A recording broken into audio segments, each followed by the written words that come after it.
जेहेतु आउ 2-4 दिन समय बाकी रहला बाहर को बुली जबार आज फाइनली मु कहि ही दउ एबे तो जानि साले मोर को जगह को जिबार अछि आज काली मोर खाली पार्सल पर पार्सल आसी चली एटा होची संग माने एनबी रो मैट लिपस्टिक जोटा कि यूट्यूबर लुई दीदी को वीडियो देखला परे मु इंस्पायर हे कि एटा को ऑर्डर करछि देखै जो एटा केते दूर लॉन्ग लास्टिंग होची तापर ए जो पार्सल टी देखुछन एटा होची मिश्रा बाबू पई तांकर जेहेतु आउ 2 दिन पर बर्थडे अछि सेट लागि मु मंगेतिली भाबिनंतु एटा मो तरफ तांको पई गोटे उपहार बोली आज होची संग माने द्वितीय घंटा तो बिना द्वितीय घंटा रे आज रोसई कोन केबे संभव ए जो संग माने गज्जा मुग सोला पूर्वदिन रात्रु भिजे जाय एटा मु भिजे नथली एटा जने परिवार अंकल जे हमको परिवार दियंती तांको पाखरु मु किनि रखिदिली तापर बसी पड़ली परिवा काटिबारे आर ना होची घांट माने जे कोनसी पनिपरिबा आ भितर आपण पके परिबे मु एथिरे जो सब परिया पकेतली सुनंतु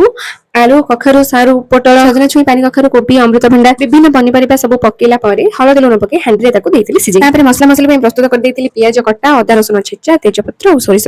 तेल व्यवहार एथन करथिले जे सोरिष तेल रे रोसई कले तार टेस्ट बहुत भल आसे एथिरे मु गोटे बड़ जिंस मिस कर देले सेटा होजे नडिया कोरा जोटा हे साला परे लास्ट को पका जाय नेक्स्ट तो जेतेबेले मु एटा को आउथरे ट्राई करबी एटा निहाती ऐड करी सत्तरे संग माने घांट खाइ मते बहुत बढ़िया लागला मु करछि बोली मु कहूनी सत्तरे भलो टेस्ट घांट खाइ आजिर दिनटी जाइतला मोर सुखमय हे घांटर उपकारिता विषय संग माने निहाती कमेंट बॉक्स रे जणेबे घांटर चमत्कारिता देखंतु केमिति आजि यसु खेल हरै देथिले एइटा होछि संग माने वाटर गेम अपन माने खेलुचंती ना छोट बळे फाइनली 2 जन भितर मु आजि जितिले मो जितिबा खुसरे यस रागो साउची से मोबाइल ऊपर आजिर वीडियोटी संग माने एइटी शेष करछि पुनी अपन मन से देखा नेक्स्ट वीडियो रे।